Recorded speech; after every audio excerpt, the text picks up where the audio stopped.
Muito obrigado, a doutora Liliana, muito obrigado, doutor Ricardo, Heron, os membros do SECOV, da CMA, que confiaram a mim a missão de poder contribuir com eles com uma modernização da CMA, com uma organização nova do Instituto, com o desenho de um novo regulamento e com orientações para que possam, de alguma maneira, não só se atualizarem, mas poderem oferecer à sociedade aqui de Curitiba o melhor que se poderia ter em termos de mediação e arbitragem. Então, me sinto honrado pela confiança depositada, pelo convite realizado e me sinto também extremamente prestigiado pelo carinho de poder contar com a presença de cada um dos senhores aqui e senhoras para poder nos ouvir por alguns momentos falar de um tema que faz parte da minha vida já há muitos anos.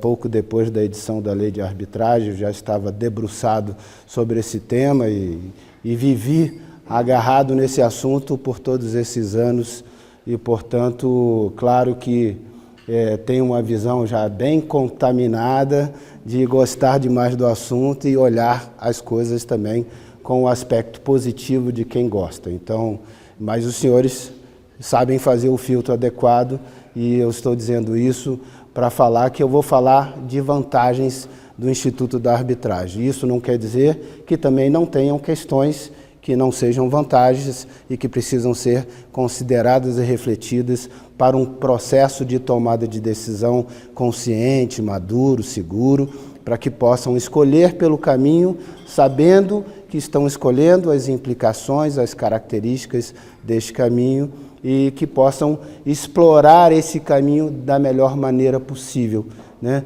Gozando das virtudes que o caminho proporciona e sabendo conviver com as limitações e características daquilo que talvez não fossem as principais virtudes, mas sabendo cotejar que entre essas características e tantas outras que apresentam destaques importantes para denotar as vantagens de se percorrer esse caminho, que na balança dessas coisas convém e é uma decisão salutar e positiva que possam escolher percorrer pelo uso da arbitragem. Então eu vou pensar para os senhores algumas características gerais, mas antes disso, como é bem possível que entre os presentes nem todo mundo tenha ainda a compreensão adequada, ideal, do que seria exatamente uma arbitragem, do que seria exatamente uma mediação e qual a distinção de um instituto para outro instituto, porque a gente sempre ouve falar, e vocês já devem ter ouvido falar muitas vezes, os dois nomes juntos, parecendo nome e sobrenome, mediação e arbitragem, como se fosse nome e sobrenome. Mas são institutos diferentes, com características muito próprias, peculiares, e por isso é bom a gente equalizar no início da nossa conversa, para que todo mundo possa compreender o que a gente está falando de cada coisa e saber depreender que essa escolha é uma escolha que tem que entender as características do caminho, porque entendendo será uma escolha saudável, positiva, porque vai entender como a coisa se desenvolve. Então tá, a primeira questão é exatamente essa equalização aqui, então contextualizando o que significam, para que servem, quem pode utilizar e quais as leis regentes. Aqui foi nos contado que a CMA foi instituída aqui pelo SECOV em 1997. A lei de arbitragem atual, vigente, é uma lei de 1996, é a Lei 9.307 de 1996. E, apesar dela ser de 1996, enquanto ainda estava no vacatio legis da lei, que é aquele período que quando a lei é publicada até ela entrar em vigor, então quando ainda estava nesse período, foi submetida ao Supremo Tribunal Federal uma discussão sobre a constitucionalidade da lei de arbitragem. E aí, claro, que uma lei nova veio e já foi logo atacada no Supremo para dizer se é não constitucional. Então, naquele período que mediou entre o momento em que foi atacada até o momento em que houve a decisão do Supremo Tribunal Federal, tudo ficou meio estagnado. todo mundo esperando, na expectativa do que o Supremo ia fazer. Mas mesmo assim, parabéns ao Secov, à CMA, por ter sido instituída ainda nesse período, enquanto permeava um ambiente de muita incerteza, né? De não ter clareza do que iria acontecer, se investir naquele setor faria ou não sentido, porque logo a seguir poderia ter uma decisão do Supremo Tribunal Federal que dissesse que não seria constitucional a lei e tudo que se tinha feito naquele interregno seria, de certo modo, perdido.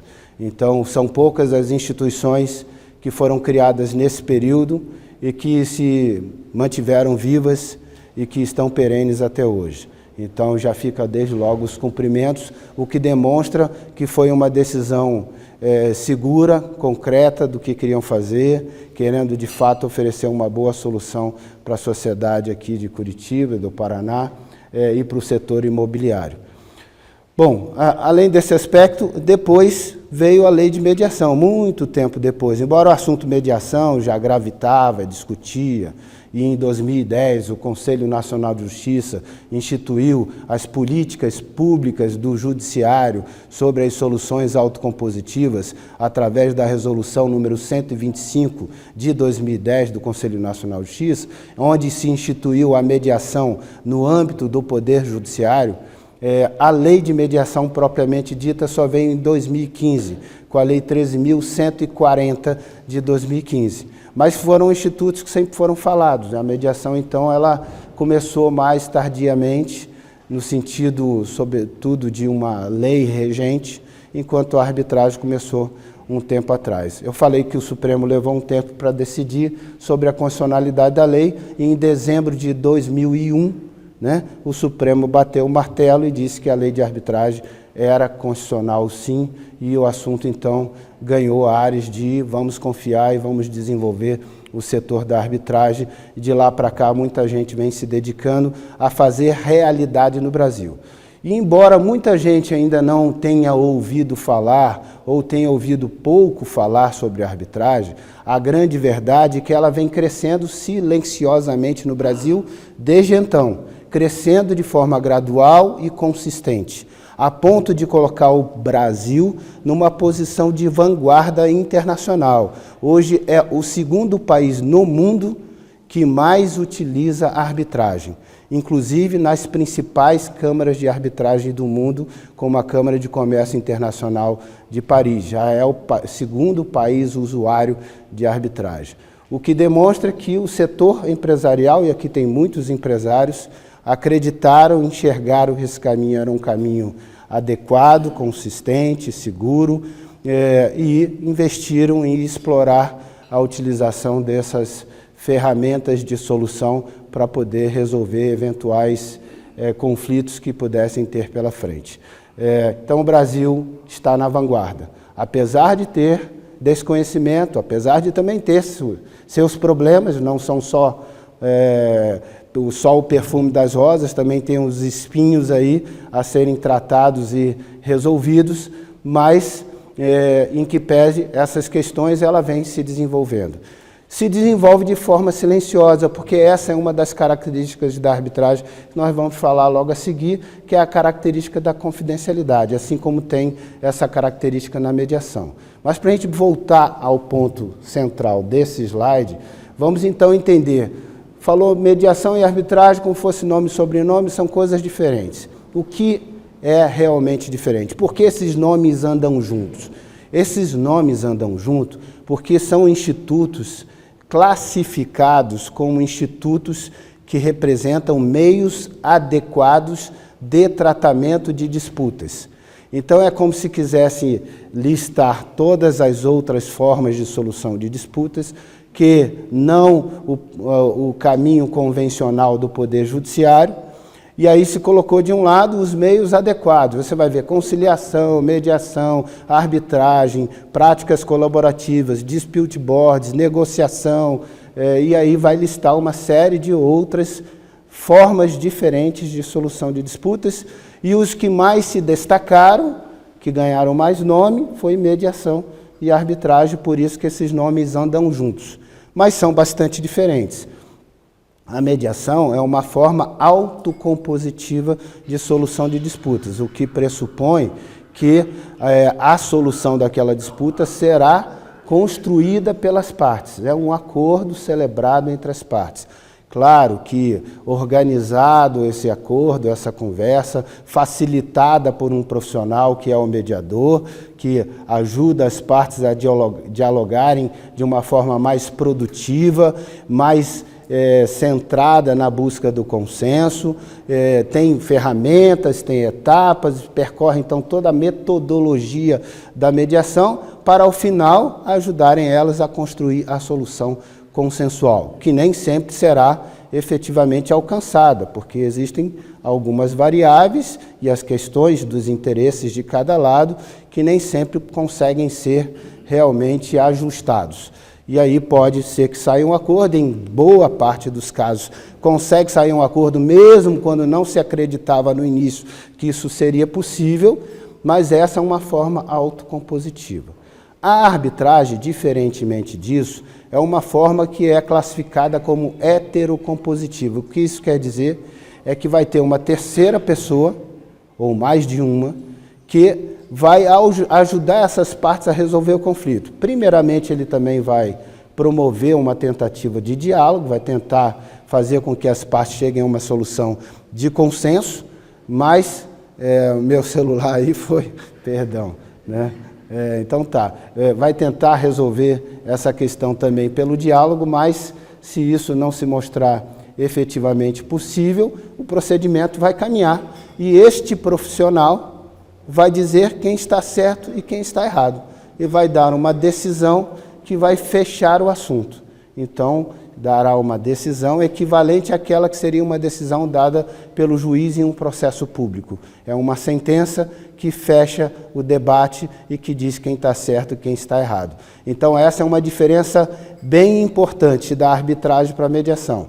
A mediação ajudará as pessoas a construir uma solução de consenso, e vamos abrir um parênteses para dizer assim, essa é a melhor solução. Se vocês conseguirem construir a solução de consenso, é o cenário ideal, né? Porque todo mundo vai para casa relativamente satisfeito, ainda que não plenamente satisfeito, mas relativamente satisfeito, porque é aquilo que se contentam de como resolver aquela questão. Bom, mas a mediação, então, nem sempre conseguirá que as pessoas cheguem em casa com a solução do caso realmente definida.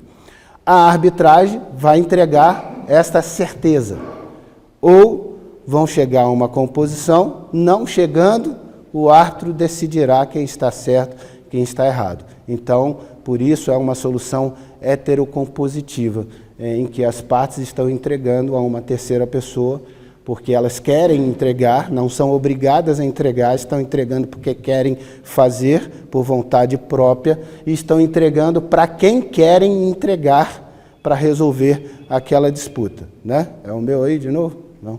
Então tá.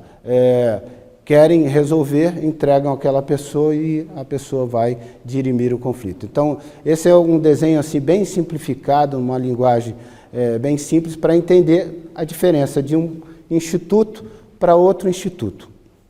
E aí, a partir desta ideia, a gente agora vai só definir, mas quem é que pode usar a mediação e quem pode usar a arbitragem e em que casos elas são aplicáveis. A mediação, ela tem a possibilidade de ser tanto extrajudicial quanto judicial. Dentro do processo judicial, também terá um momento em que as partes serão levadas a um diálogo para tentar construir a solução de consenso, que ali se aplica a mediação ou a conciliação. No judiciário, na verdade, a prática mais comum é da conciliação, ainda que muitas vezes eles usem o nome de mediação, mas no sentido metodológico, o que normalmente acontece dentro do Poder Judiciário é uma conciliação. A mediação pode ser privada extrajudicial, em uma câmara de mediação e arbitragem como essa, ou perante mediadores independentes. Mas o que eu posso levar para uma mediação? Qualquer conflito que seja transacionável, ou seja, qualquer coisa que possa ser resolvida através de um acordo. Os conflitos contratuais, todos eles, em tese, podem ser resolvidos por um acordo e, portanto, são passíveis de serem submetidos a uma mediação. E o que mais pode ser levado a uma mediação? Os conflitos, ainda que não contratuais, que são conflitos regidos especificamente pela lei, mas que podem ter uma solução consensual, como, por exemplo, as questões de família, né, onde pode haver um acordo entre o casal que está se separando, de como vão dividir os bens, de quem vai ficar com a guarda dos filhos, de quanto vai ser o valor da pensão que vai ser paga. Esses assuntos também podem ser submetidos a uma mediação. Agora, o que pode ser resolvido por arbitragem na forma prevista na lei regente, que é a Lei 9.307? Todos os conflitos que efetivamente são de direito patrimonial disponível. Esse foi o conceito que a lei de arbitragem adotou, a lei brasileira. Ao invés dele listar os temas, ele definiu esse conceito. Conflito de direito patrimonial disponível pode ser submetido à arbitragem.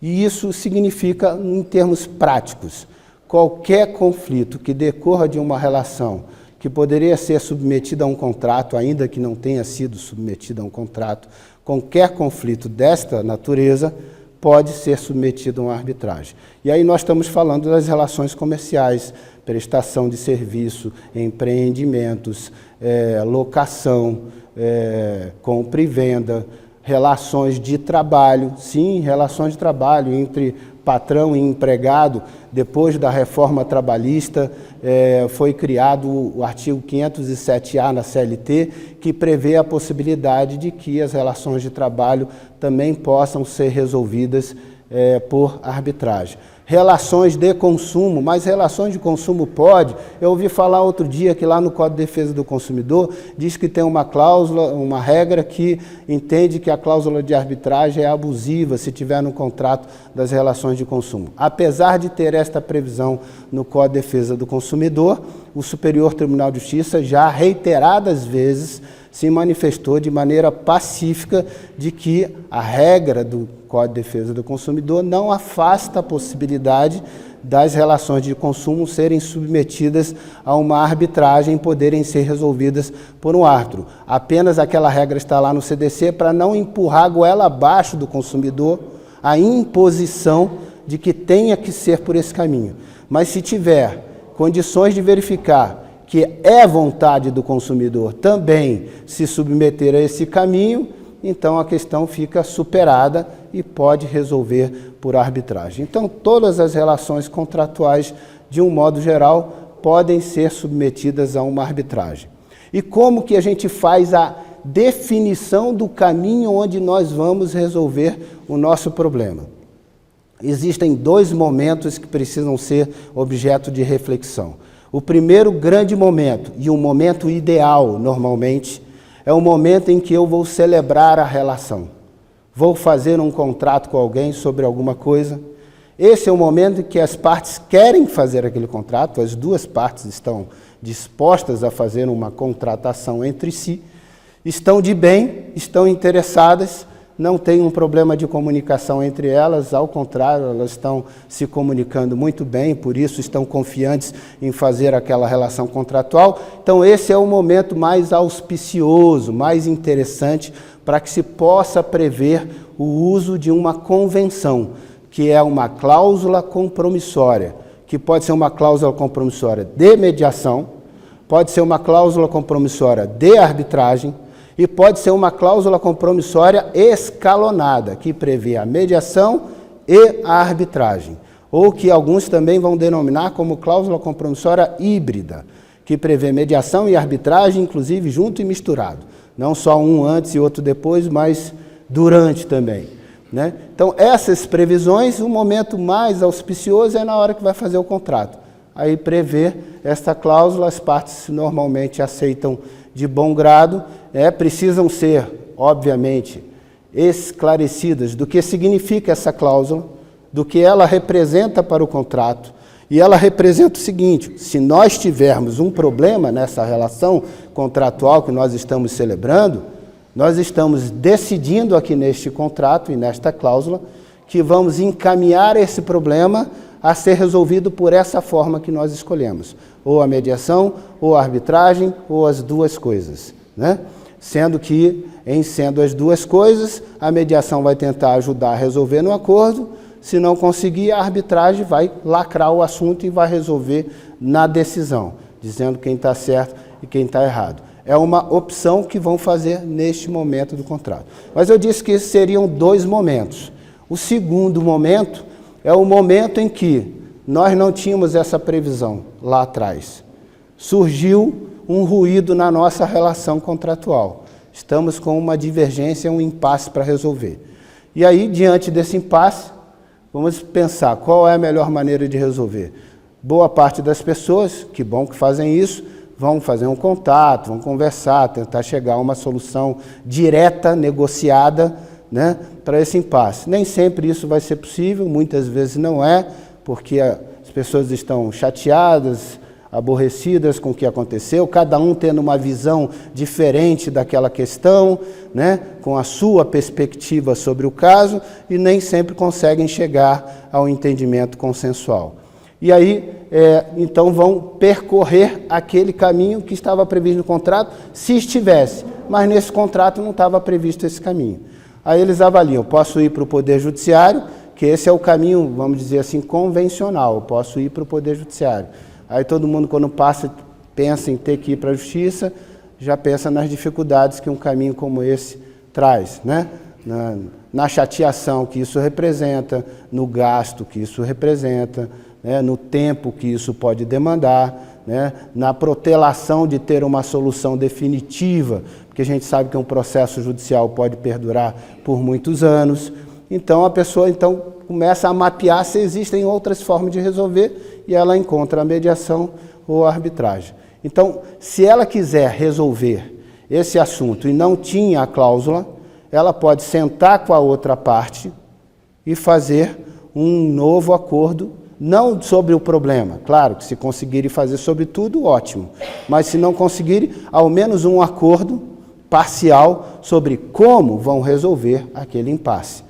Esse acordo é o que vai constar de um documento chamado termo de compromisso. No caso da arbitragem, termo de compromisso arbitral.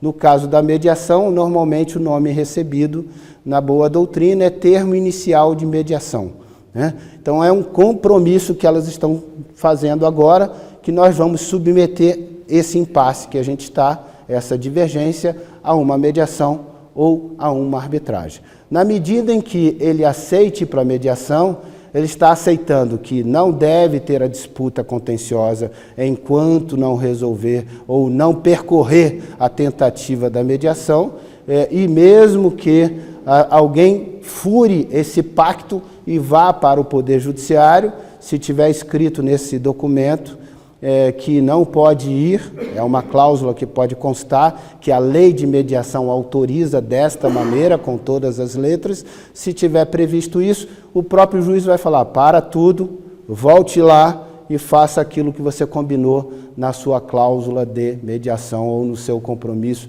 inicial de mediação.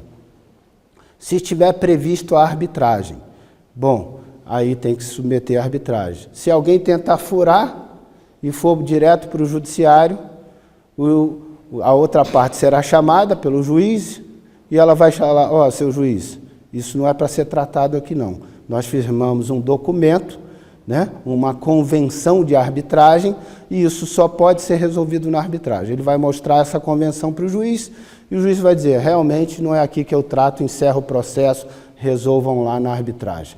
Então, os dois momentos, é o momento anterior, em que está todo mundo de bem, e que vão firmar no contrato já a cláusula. O segundo momento, já não estão mais de bem, mas estão suficientemente conscientes de fazer uma escolha um tanto quanto melhor para resolverem aquele problema e escolhem um método ou outro método, ou combinam os dois métodos para tentar resolver aquela controvérsia. Então aqui a gente faz uma equalização para entender, posso ir para a mediação, posso ir para a arbitragem em todas as relações de direito disponível para mediação, em todas as relações de direito patrimonial disponível para arbitragem. E aí eu tenho essa já concepção, então eu posso ter a previsão no meu contrato da cláusula de arbitragem. Claro que quando eu for escolher uma cláusula de arbitragem, é muito importante ter o discernimento e a consciência de que esta escolha é definitiva. Eu escolhi a arbitragem, vai ser a arbitragem. Não vai acontecer aquilo que algumas pessoas têm equivocadamente no pensamento. Eu vou para a arbitragem, se não der certo eu vou para o judiciário. Não, eu vou para a arbitragem e lá vai ser resolvido, ponto final. Não tem o depois eu vou para o judiciário. Você só vai depois para o judiciário quando vai para a arbitragem, se for para exigir o cumprimento forçado da sentença do árbitro, porque a parte vencida não cumpriu espontaneamente, ou se for para alegar que houve uma nulidade no processo de arbitragem, um defeito formal do processo de arbitragem. Aí você poderá pensar em ir para o judiciário, mas não para o judiciário rever o conteúdo da decisão que foi emitida pela arbitragem. Bom, então essa é uma característica importante. Quando eu vou para a arbitragem, eu estou aceitando ir para um caminho que terá uma solução definitiva. Eu estou trocando o direito de recorrer, que está presente no desenho do processo judicial. E aí, mas se você fala isso, professor, você pode estar desincentivando alguém a ir para a arbitragem. Muita gente me fala isso. Você não fala isso não. Você pode desincentivar o cara a ir para a arbitragem. Gente, tem que ir para a arbitragem consciente do que está fazendo. Não pode ir desavisadamente, tem que saber o que está fazendo. Então, essa é uma característica que você não pode ignorar. Se eu quero ir para a arbitragem, eu não poderei recorrer da sentença arbitral. Poxa, mas isso é uma desvantagem? Para alguns pode ser entendido, o copo meio vazio é uma desvantagem. Para outros vão dizer, esse é um copo cheio, meio cheio, porque eu tenho uma solução para sempre, que põe uma pedra no assunto e quem ganhou, ganhou e toca a vida, e quem perdeu põe uma pedra no assunto, vira a página e toca a vida. Não vai ficar eternizando aquele conflito, gastando com ele e sofrendo todas as questões que ele traz para a sua vida. Então, é uma perspectiva que envolve consciência, decisão convicta do que está fazendo. Mas ok, tendo essa consciência, eu escolho o caminho. Mas quando eu digo que eu estou trocando o direito de recorrer, eu estou trocando pelo quê? Eu estou trocando o direito de recorrer pelo direito de escolher. E essa é uma troca muito interessante. Porque vamos parar por um momento e abrir um parênteses para pensar na vida que a gente vive hoje perante o nosso judiciário, né? Sem nada ideológico ou político aqui. Apenas uma questão de observação do funcionamento da justiça. A justiça pública está sobrecarregada de processos. Ela tem 18 mil magistrados em todo o país, sendo que uma parcela desses magistrados não está na função judicante, está numa função administrativa em boa parte dos casos. Esses 18 mil magistrados estão nesse número já há vários anos. Só aumenta o número de vagas porque vão aposentando os magistrados, entram menos pessoas no concurso do que saem e o número vem caindo ano a ano. Os processos não têm diminuído em maneira relevante, ao contrário, eles vinham crescendo, crescendo, crescendo, veio a pandemia, deu uma estagnada em razão das condições totalmente atípicas que a pandemia representou, mas é um número estrondoso de processos. Representa um estoque de 77 milhões de processos na Justiça, mais o giro do ano, que é na casa de 30 milhões. Então, você tem 107 milhões de processos gravitando anualmente no Poder Judiciário para menos de 18 mil juízes na função judicante estarem cuidando deles. Isso representa que cada juiz, estatisticamente falando, tem na casa de 7, 8 mil processos para cuidar. E ele emite, segundo a média oficial do Conselho Nacional de Justiça, quem quiser depois conferir, consulta o relatório Justiça em Números emitido pelo CNJ, isso representa que cada juiz emite por dia, 7 sentenças. 7, alguma coisa sentenças por dia. Não estou falando de decisões interlocutórias, dar uma liminar ou outra, não. Sentenças que encerram o processo. É a decisão que encerra o processo. 7 sentenças por dia. Daí você já pode ver, ele tem como dar 7 sentenças por dia? O que ele precisa fazer? É um indivíduo só, né? Ele precisa delegar.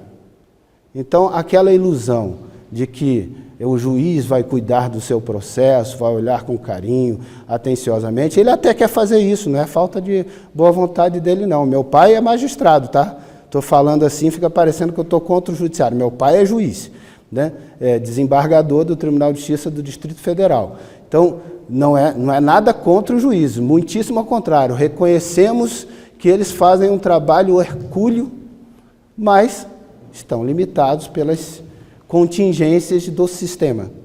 Então, ele tem que cuidar de todos esses processos, ele precisa delegar, não tem outro jeito. Ele delega a equipe dele e vai supervisionar com a limitação que o tempo proporciona a ele. Para ele poder saber se um colaborador dele fez um bom trabalho, ele tinha que conhecer o processo. Como ele não tem tempo de conhecer o processo, ele tem que confiar no que o colaborador fez efetivamente. Então, quando você entrega um processo à justiça, olhando com firmeza e realidade, você sabe que muito provavelmente não seja o juiz que vai cuidar do seu processo. E quando você recorre, você pensa, mas aí eu posso recorrer. E os tribunais são vários julgadores e vão dar um julgamento mais aperfeiçoado. Mas são vários julgadores. Sabe qual é a estatística do Superior Tribunal de Justiça?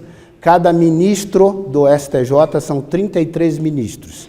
Só que agora só tem 30. Acabou de ser nomeado, de ser aprovado no Senado 3 novos ministros, entre elas uma mulher para ser ministro do STJ. Então, no momento está só com 30, vai voltar para 33 ministros muito em breve, quando eles tomarem posse. Cada ministro decide por dia 77 decisões por dia. São 10 decisões por hora. É ele que faz? Vocês acreditam nisso? De verdade? Claro que não é ele. Então, o julgamento vai ser aperfeiçoado com recurso. Será verdade? É um servidor, é até mesmo um estagiário. Eu já fui servidor concursado da Justiça Pública. Eu já fui assistente de desembargador do trabalho, que inclusive era o presidente do Tribunal Regional do Trabalho da 10ª Região. E eu, nessa ocasião, era estudante de Direito. Estamos falando de muitos anos atrás. Era estudante de Direito. E eu fazia as decisões do desembargador presidente do tribunal, como estudante de Direito, apreciando a admissibilidade dos recursos de revista. Se iam ou não, se autorizaria ou não o recurso subir para o Tribunal Superior do Trabalho. Esse era o papel que eu fazia lá dentro. Claro que eu me doava para fazer o meu melhor. Estava empolgado, estava fazendo um trabalho importante e tal, né? Mas eu era estudante de Direito, e era eu que fazia. E 98% dos casos que eu escrevia, ele só assinava. O restante, corrija essa aqui, essa letra aqui ficou errada, aquilo ali tem que mudar. Né? E normalmente quem corrigia não era ele, era o assessor dele. Né? Porque eu ainda não era assessor, era o assistente. Né? Então era o assessor que corrigia. Ou seja, quando chegava para ele, já tinha passado pelo crivo do assessor. Então é só para ilustrar que esta ilusão de recorrer nem sempre se materializa na perspectiva romântica que nós temos de uma justiça que se aperfeiçoa ao longo das instâncias. Você vai cair, na verdade, nua e crua de que vai ser decidido pelo juiz ou por alguém que colabora com o juiz. Pode ser que um caso importante, rumoroso, o juiz se envolva pessoalmente no caso. Mas em muitos outros cai na vala comum e ele vai fazer aquilo que ele precisa fazer para dar conta da vazão de processos que estão sob seus cuidados. E mesmo assim, o tempo médio de um processo na Justiça, segundo dados oficiais do CNJ, é na casa de 7 anos. Na Justiça do Trabalho, 4 anos. Na Justiça Comum, 7 anos. Na Justiça Federal, 10 anos. Então, essa é a média da solução de um processo na Justiça Comum. Então, quando a gente vai pensar, considerar o caminho da arbitragem, a gente deve ter essa perspectiva. Então eu vou na arbitragem e não vou poder recorrer. Estou entendendo isso? Estou. Mas eu vou poder escolher. E aí entra o contexto que eu quero chamar para vocês das vantagens de se adotar a arbitragem. Eu troco o direito de recorrer pelo direito de escolher. E esse direito de escolher vem em conjunto um painel à minha frente, um painel de controle, em que eu vou escolher que eu quero o caminho, eu vou escolher aonde eu quero esse caminho, qual a instituição que vai receber aquela demanda. Eu vou escolher quais são ou quantos profissionais e quais são os profissionais que vão cuidar do meu caso. Eu vou escolher que critério de decisão esses profissionais devem seguir. Eu vou escolher o passo a passo do procedimento para que eles cheguem àquela conclusão. Eu vou escolher em quanto tempo essa solução tem que ser entregue.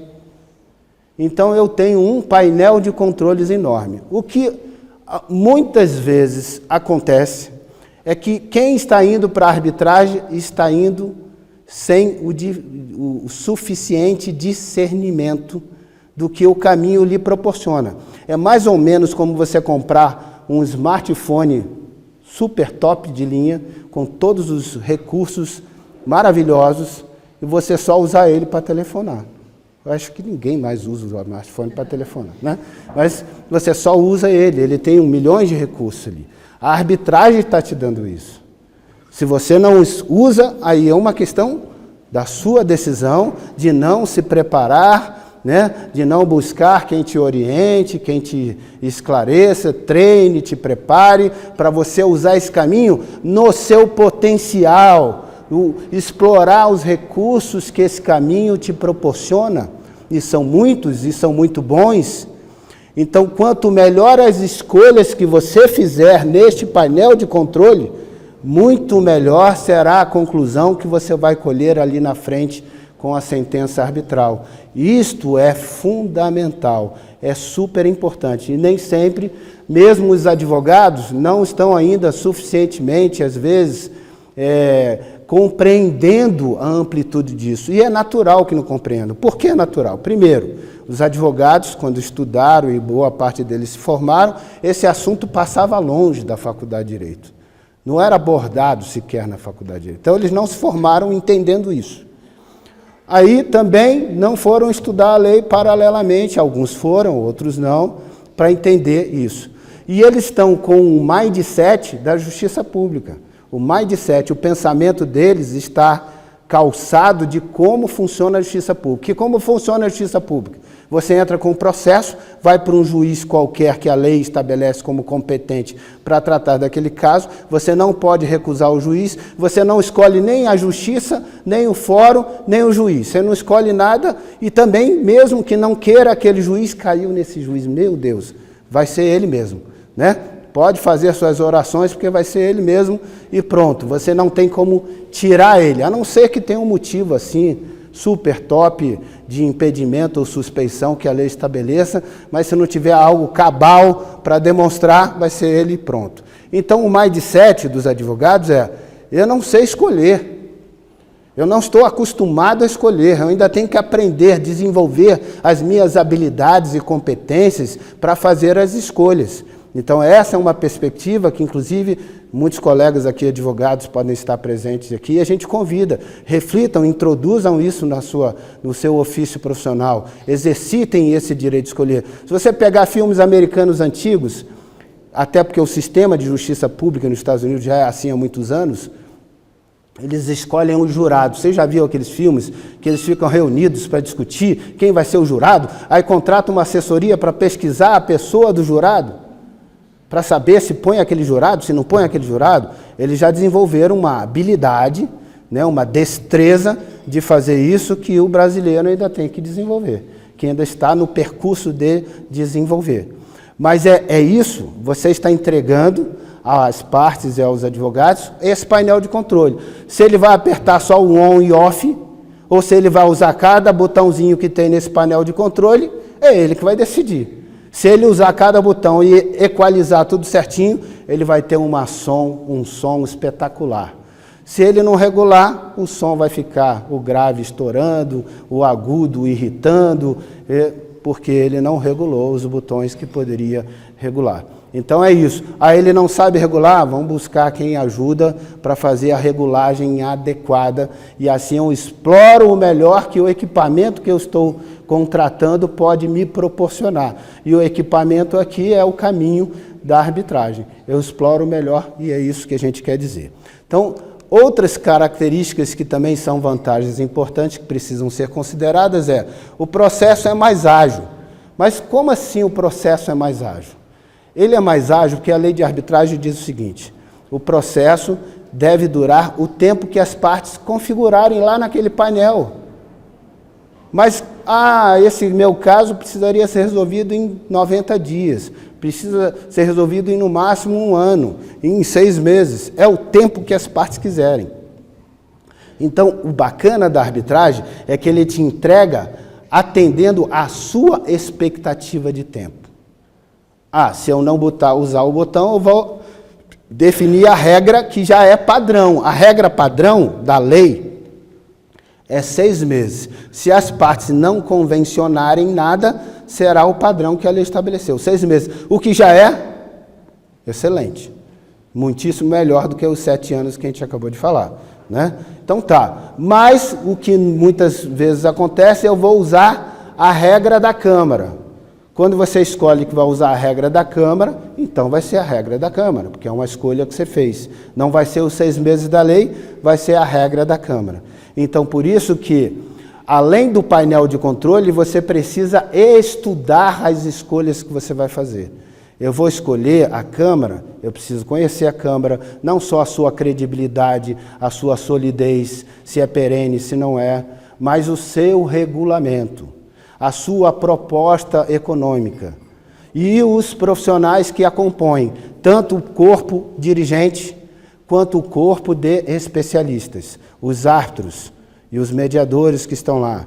São pessoas preparadas, qualificadas, podem me entregar uma boa solução. Essa pesquisa precisa ser feita. Não é só copia e cola da cláusula compromissória de arbitragem.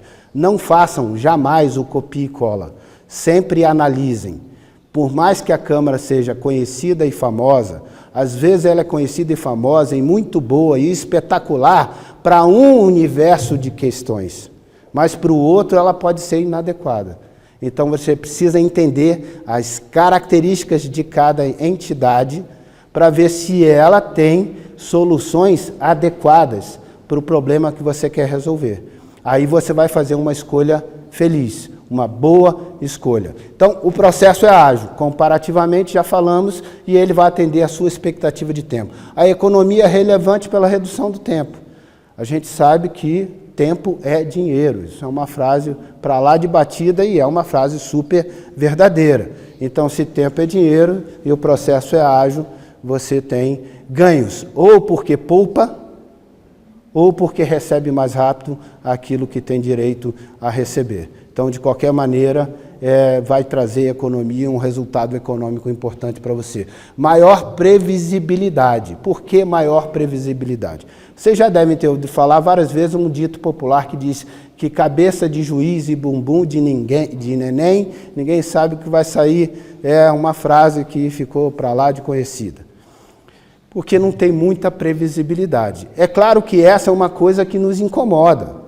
A gente quer ter uma expectativa um pouco mais clara do que pode ver ali na frente. Quando você faz as escolhas, você tem uma expectativa mais clara. Porque você escolhe, inclusive, o critério de decisão.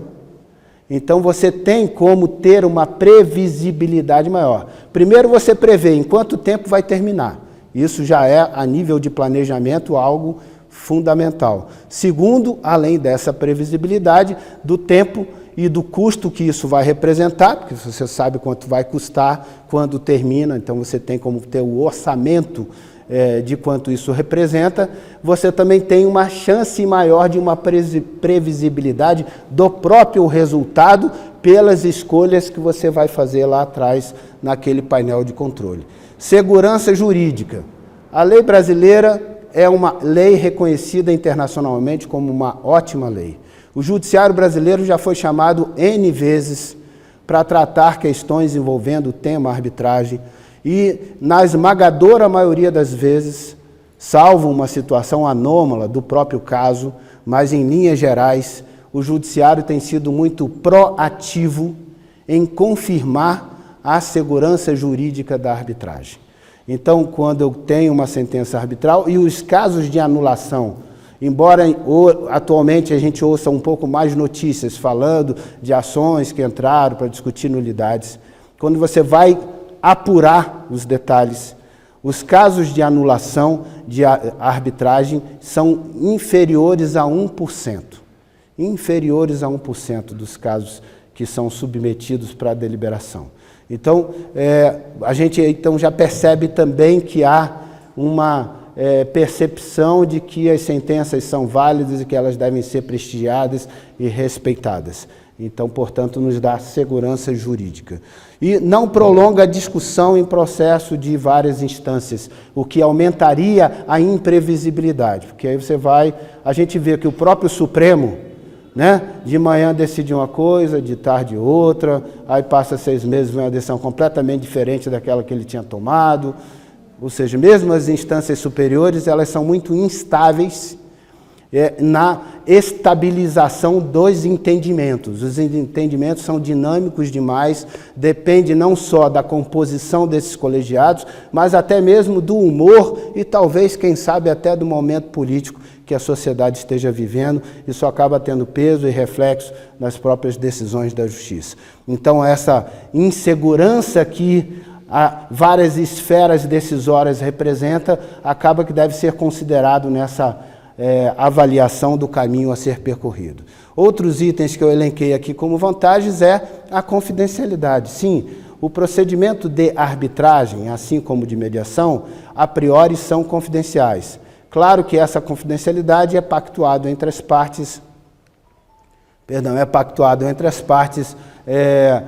e pode também ser afastada se elas não quiserem que seja confidencial.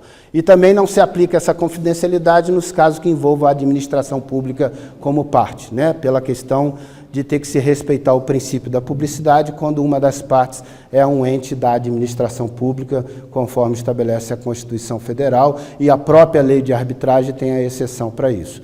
Então tá, mas em regra é confidencial. Por ser confidencial, isso preserva a imagem das pessoas. Evita o desgaste público que existir um processo acaba representando para a pessoa um desgaste da sua própria credibilidade. Então a confidencialidade preserva isso. Além disso, preserva a natureza da discussão, os detalhes do caso, os segredos do negócio, as estratégias comerciais, tudo aquilo que aquela discussão poderia tornar pública.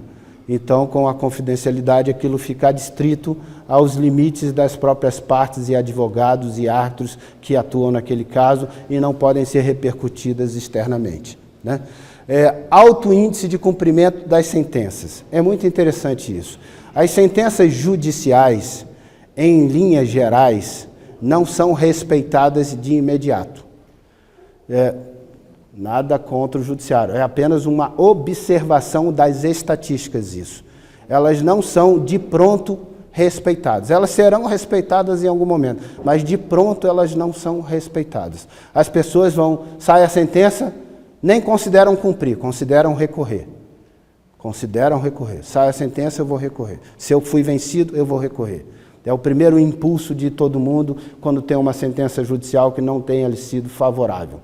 Primeiro, então isso já imprime um depois na expectativa de qualquer cumprimento. E quando transita em julgado, elas consideram também não cumprir e pensar em alguma estratégia processual, jurídica, para não cumprir, ou antes de chegar nesse momento, já tira os bens dos nomes, já criam todas as dificuldades, depois de fazer materializar o cumprimento daquela sentença. Não há aquele impulso espontâneo, natural do cumprimento. Claro, muitas pessoas cumprem, eu não estou dizendo que ninguém cumpre, mas eu estou dizendo que, estatisticamente, há um altíssimo índice de não cumprimento da sentença judicial de plano. Só depois, quando chega na última situação que ele vai perder tudo, aquilo não tem jeito, aí ele se vira nos 30 e vai tentar resolver. quando consegue. Quando não consegue, ele deixa lá até prescrever, etc. Bom, as sentenças arbitrais, estatisticamente, têm entre 80% a 90% de índice de cumprimento espontâneo, voluntário pelas partes, sem precisar ser levado a um cumprimento forçado. Isso se explica por um conjunto de razões. Uma primeira razão é, quando eu escolhi o caminho, eu sabia que essa era a regra do jogo. Se eu ganhar, eu ganhei, se eu perdi e devo cumprir a sentença que eu perdi. Então, eu quero ser coerente com o próprio compromisso que eu assumi. Primeiro aspecto. Segundo aspecto, o aspecto de que custa muito caro não cumprir a sentença arbitral. Eu poderia cumprir agora a sentença que mandou eu pagar X, mas se eu não cumprir agora, o árbitro fixou um prazo, boa parte dos regulamentos da Câmara prevê a possibilidade de ter uma multa, o novo regulamento da CMA prevê, a gente vai falar já dele, então tem a multa. Aí vai levar para uma execução forçada, tem as custas do processo judicial. Aí, como na execução forçada tem que ter um advogado assistindo o credor, né, o vencedor daquela disputa da arbitragem, tem os honorários do advogado para pagar. Aí, quando o juiz manda a outra parte citar, a parte devedora citar, o juiz atribui a multa prevista no próprio Código de Processo Civil. É mais uma multa. Então, pensa, saiu 10% na multa da sentença arbitral, saiu os honorários do advogado de 10% a 20%, saiu as custas do processo judicial, que não se sabe exatamente qual vai ser, e tem a multa que o juiz vai fixar na sentença. E se ele demorar a cumprir, tem 1% de juro ao mês, né? Porque, então ele vai, faz a continha econômica e fala, dói menos eu cumprir agora, do que eu cumprir depois.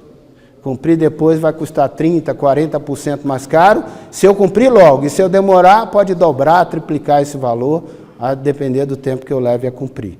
Então, é uma questão racional. Por que há o cumprimento espontâneo? Porque não cumprir custa caro, né? Então é melhor cumprir. E sem falar no seguinte, quando não cumpre, há possibilidade de previsão nos regulamentos, o novo regulamento da CMA tem essa previsão, eu posso negativar essa pessoa pelo não cumprimento. E em alguns segmentos de negócio, as partes podem consultar e falar, não sinto credibilidade em fazer um contrato com você, mesmo prevendo a arbitragem, porque você não cumpre a sentença arbitral. Então, ele perde espaço no mercado. Ele perde, vamos dizer assim, credibilidade para conseguir contratar no mercado, porque o nome dele fica desgastado em razão do não cumprimento espontâneo. Existem em alguns países já, como a Inglaterra, e isso pode ser que no Brasil venha a ter em algum momento, até uma lista das pessoas que não cumprem a sentença arbitral. Como se fosse uma lista, né, de negativações, né, de pessoas que não cumpriram a sentença lá do setor de agronegócios, da parte de arroz e tal, em câmaras de arbitragem na Inglaterra, existe essa lista, né? Uma lista que negativa o nome daqueles produtores ou daqueles agentes comerciais que atuam naquele ramo, que não têm a atitude natural de cumprir espontaneamente as sentenças arbitrais, o que obviamente traz para ele uma dificuldade de continuar contratando naquele segmento, porque o setor olha para aquilo e fala, opa, espera aí, você não tem, teu score é baixo demais, é mais ou menos como a lógica do score, seu score é muito ruim, não dá para eu poder fazer um contrato com você, então você é alijado. Então é só para mostrar uma perspectiva do porquê há um cumprimento espontâneo mais expressivo, massivo no contexto da arbitragem. A adoção da convenção de arbitragem também nos contratos sinaliza para a sociedade que a pessoa está disposta a cumprir as suas obrigações contratuais. Por quê? Porque quando você não tem esta previsão no contrato, ou quando você rejeita essa previsão, você gera uma desconfiança, fala assim, por que esse cara não quer esse caminho? Ele não está muito bem intencionado de cumprir, ele quer um caminho em que ele possa ganhar tempo demais, empurrar com a barriga demais, para não cumprir as suas obrigações contratuais. Então, colocar no contrato sinaliza à sociedade boa intenção, boa fé e disposição efetiva de cumprir as obrigações contratuais. Então, essa é uma característica importante. Eu sei que muitos colegas advogados estão aqui, e é importante que se tenha essa mensagem também para os advogados. Mas o advogado que, como eu disse, não teve talvez acesso na sua formação original ao estudo do caminho da arbitragem, e muitas vezes ele precisa ainda se apropriar e está no caminho de se apropriar. Muitos já fizeram isso, mas muitos estão ainda por fazer, por percorrer esse caminho, e talvez ele precisa ter algum entendimento maior para ver. Vocês já devem ter ouvido falar várias vezes que não é obrigatória a presença do advogado na arbitragem.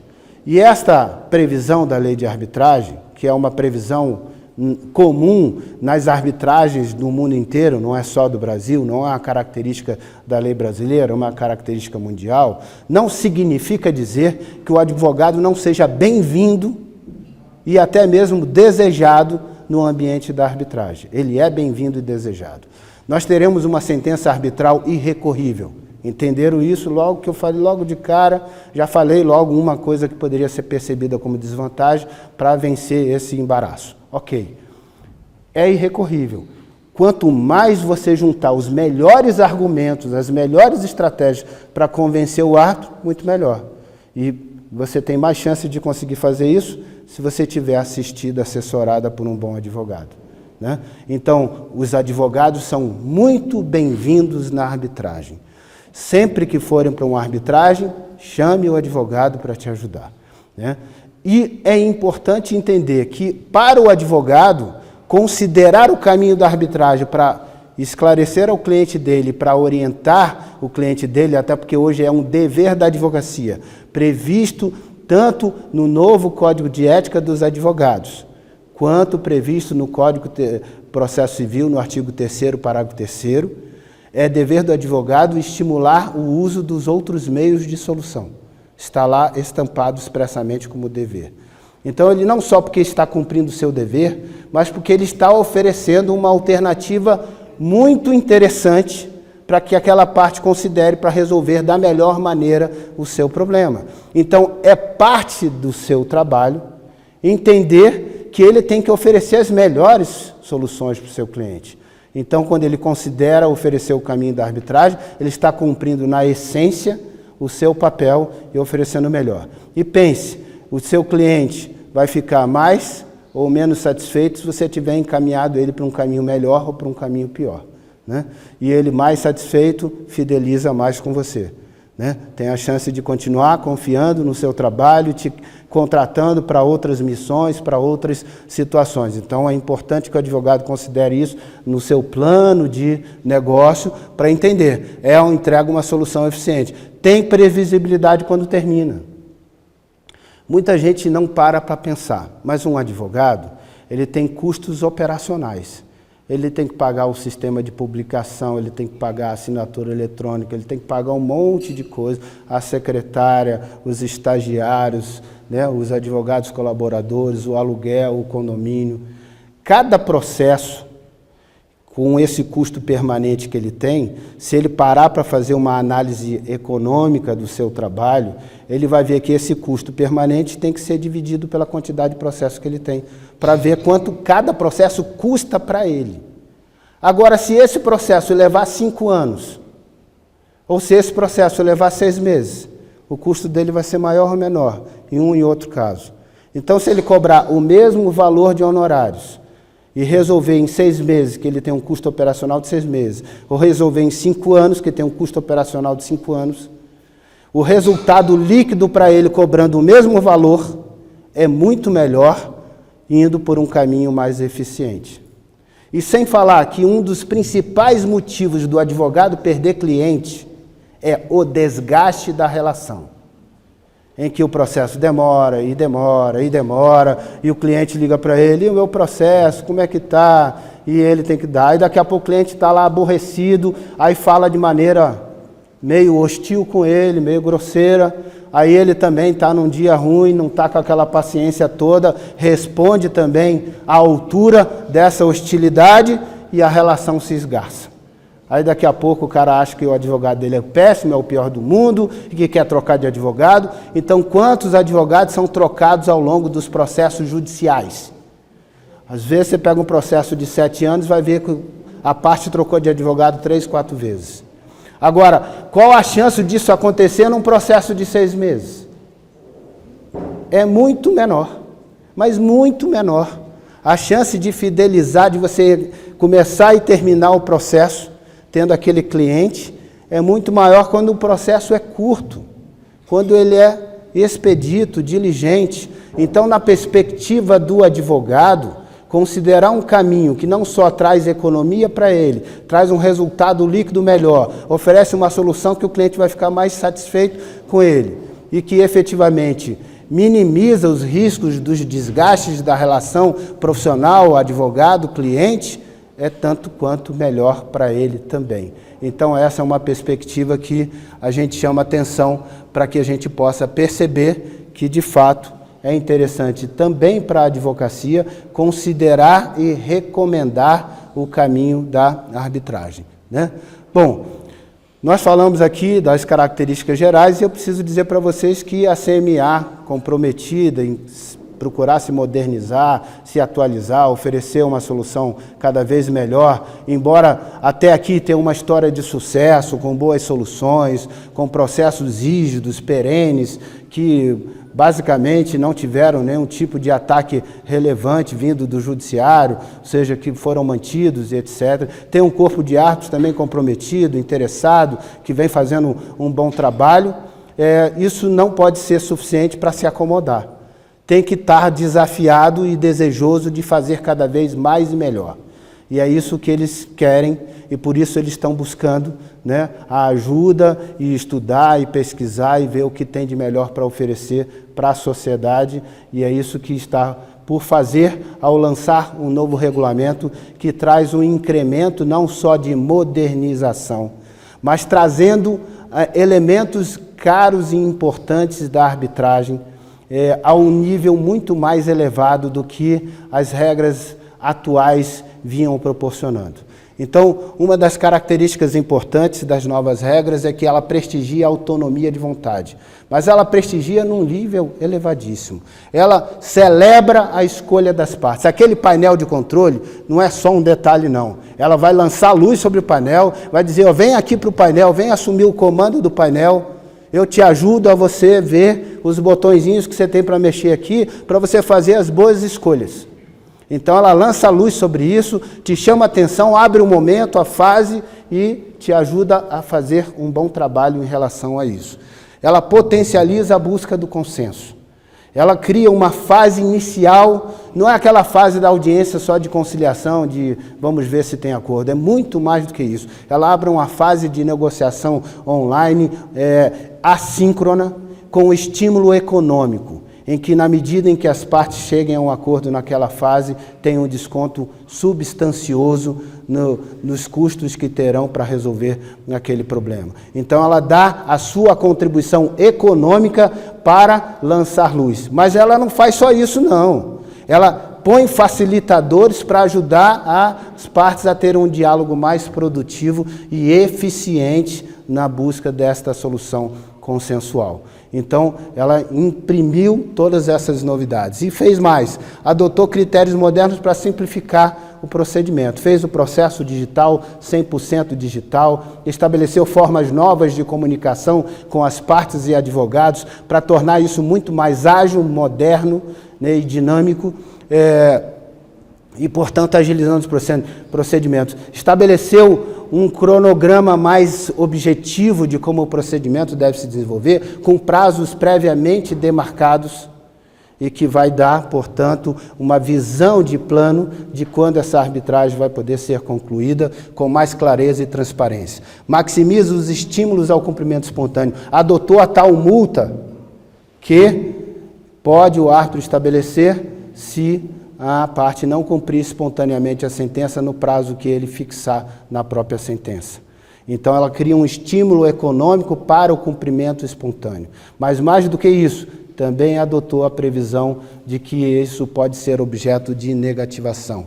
Permite maior controle da rigidez e segurança. Se surgir alguma intempérie ao longo do processo que possa levar a dúvida sobre a confiança das partes no árbitro, ela criou um comitê externo que permite a avaliação, a exemplo das principais câmaras de arbitragem do mundo. Ela criou um comitê externo que avalia a possibilidade de afastar ou não o árbitro durante a disputa, para evitar que a arbitragem tenha que percorrer até o seu fim, para depois você ter que entrar com ação anulatória no judiciário, levar anos para ter o desfecho, para depois o juiz dizer, o árbitro não podia ser árbitro. Volta lá atrás e começa tudo de novo. Então, para que isso seja evitado, efetivamente, ela cria o comitê externo que, no curso da própria arbitragem, pode equacionar algum distúrbio que possa eventualmente ter acontecido e que precisa ser resolvido de plano, né? Evitando o gasto do tempo, do dinheiro, a economia das partes e, naturalmente, entregando uma solução com mais segurança jurídica, com mais rigidez. Então, são características importantes aí do novo regulamento. Ela prestigia ao máximo a autonomia e cria com mais clareza e efetividade o direito de escolha das partes em relação aos árbitros. Mas a gente sabe que escolher o árbitro no caminho puramente convencional ela diz que quer o João, aí eu digo que o João, já que ela falou que quer o João, tem alguma coisa errada com o João, eu não quero o João, eu vou querer a Maria. Aí ela disse, mas ele falou a Maria, deve ter alguma coisa errada com a Maria, eu não vou querer a Maria. Então, nesse caminho direto, às vezes leva muito tempo para a escolha do árbitro. Ela criou um mecanismo inteligente de escolha de árbitros, onde vai ser o árbitro escolhido pelas duas partes, mas de uma maneira em que é colocado um sistema em que ela lista os árbitros a partir de uma pré-lista que a Câmara fez, ela lista os árbitros que ela quer e coloca na ordem que ela prefere.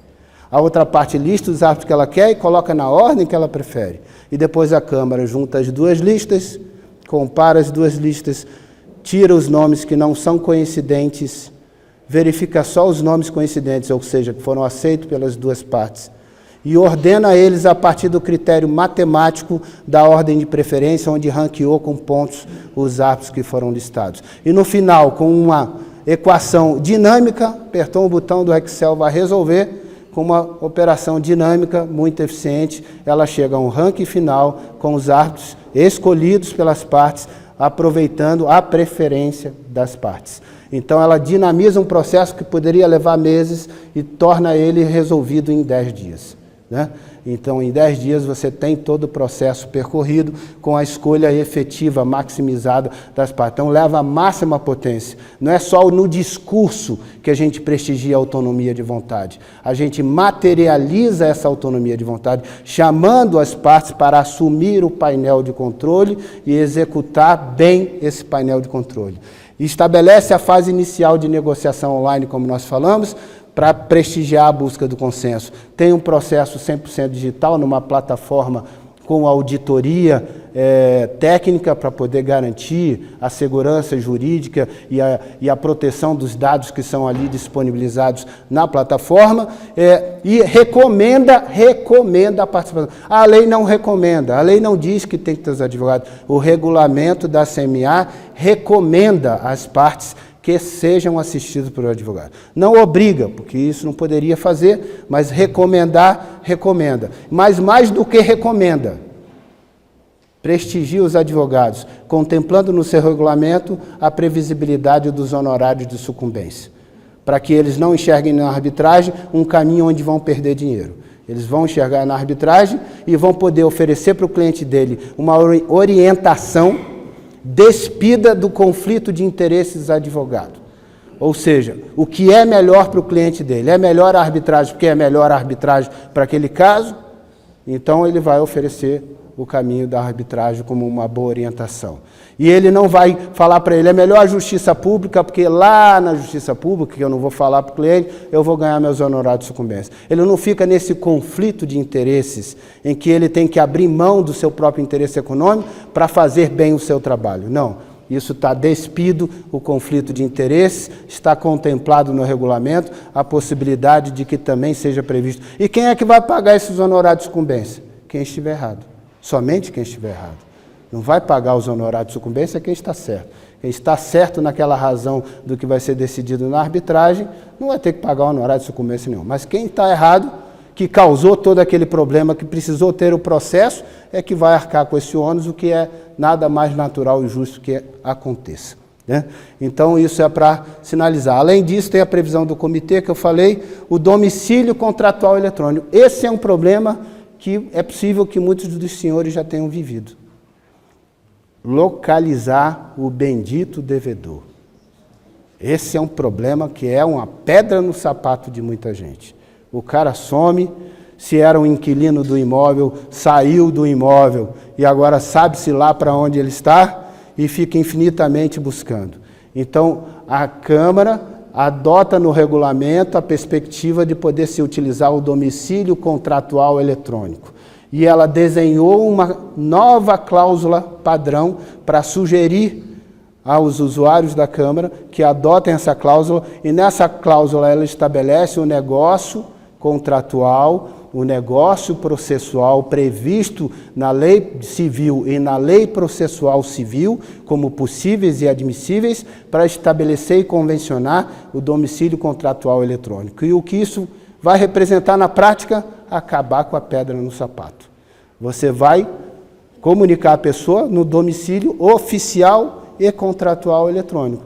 E pronto. Aquilo que às vezes dispensava meses e quem sabe até mais do que ano para poder resolver, vai se resolver numa comunicação simples e direta e eletrônica. Simples, direta e eletrônica, resolvendo essa baita pedra no sapato.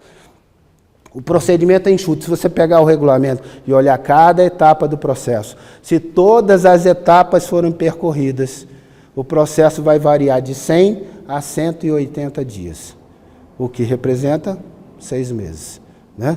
Então, essa é a dinâmica desenhada no novo regulamento e é o que a Câmara está procurando oferecer para criar uma modernização. Então, para finalizar, tem a possibilidade de audiências virtuais. Especialmente os advogados que passaram a ter que viver com a realidade das audiências virtuais a partir do momento da pandemia, isso passou presente. Aquilo que no início foi visto com uma certa desconfiança, mas que em razão das contingências da vida se tornaram imprescindíveis, começaram a ser utilizadas e foi desmistificado, percebendo que aquilo funciona bem, que dá uma eficiência, uma dinâmica, uma economia, uma agilidade. Então, passou-se a adotar a possibilidade, não de maneira permanente e sempre, mas de poder se estabelecer as audiências virtuais também para criar otimização do tempo das pessoas, dos custos de deslocamento, né, da dinâmica da vida de cada um, inclusive viabilizando a possibilidade de ter árbitros também vindos de outros estados, de outras cidades, que também poderão aportar o seu conhecimento, a sua especialidade, para poder contribuir com o bom trabalho da Câmara de Mediação e Arbitragem do Paraná. A observância e a aplicação no horário de sucumbência e o estímulo ao cumprimento espontâneo, que nós já falamos. E para a gente fechar, tem outras novidades também. A nova cláusula padrão, que eu acabei de comentar, tem também um novo código de ética, que foi também modernizado para contemplar vicissitudes da vida atual, ampliação e diversificação e qualificação do corpo de árbitros e facilitadores, então sendo incluído novas especialidades para poder ter arbitragem dos conflitos trabalhistas, para poder ter arbitragem dos conflitos de infraestrutura, de construção civil e de outras áreas de societários, conflitos societários, tudo isso também sendo aportado na ampliação desse quadro. Os novos atos de comunicação que vão se tornar mais claros e mais completos para dar todo o esclarecimento para as pessoas que vão receber, entender exatamente o que tem que fazer, como tem que fazer, para ficar tudo muito transparente, e um programa que vai se estabelecer para o treinamento dos colaboradores. E aqui eu quero agradecer a paciência de vocês, de ter nos ouvido, me colocar à disposição para as contribuições e perguntas e questionamentos que queiram fazer, né? E dizer para vocês que o que eu pude observar como um consultor externo, como alguém que não fazia parte da história da CMA, e que foi convidado a observar o que estava acontecendo, a emitir um parecer e opinião do que poderia ser melhorado e aperfeiçoado, e a ser chamado a contribuir na construção de um futuro melhor para a CMA, o que eu pude ver, primeiro, de tudo, que essa decisão que foi tomada lá atrás foi uma decisão que espelha e externa o compromisso claríssimo de que querem fazer um trabalho impecável para vocês. Eu acho que isso é o mais importante de tudo. Ter a genuína vontade de fazer o melhor e procurar se cercar de tudo que de melhor possam encontrar para poder oferecer esse melhor para a sociedade, né? Sem querer ali obtemperar, inclusive pisando nos calos que precisa pisar, sofrendo as dores que precisa sofrer, porque toda mudança é uma transformação que causa dor aqui e acolá, que causa necessidade de adequações e adaptações, então dispostas a pagar o preço de uma transformação. E isso realmente me impressionou muito positivamente, por isso eu deixo aqui o meu testemunho, né? Eu não integro os quadros da CMA, eu não sou um profissional da CMA, eu fui convidado externamente, mas entrego aqui o meu testemunho de que eles realmente estão antenados e comprometidos a fazer o melhor por toda a sociedade de Curitiba. Então fica o meu carinho, o meu agradecimento e me coloco à inteira disposição de vocês. Muito obrigado.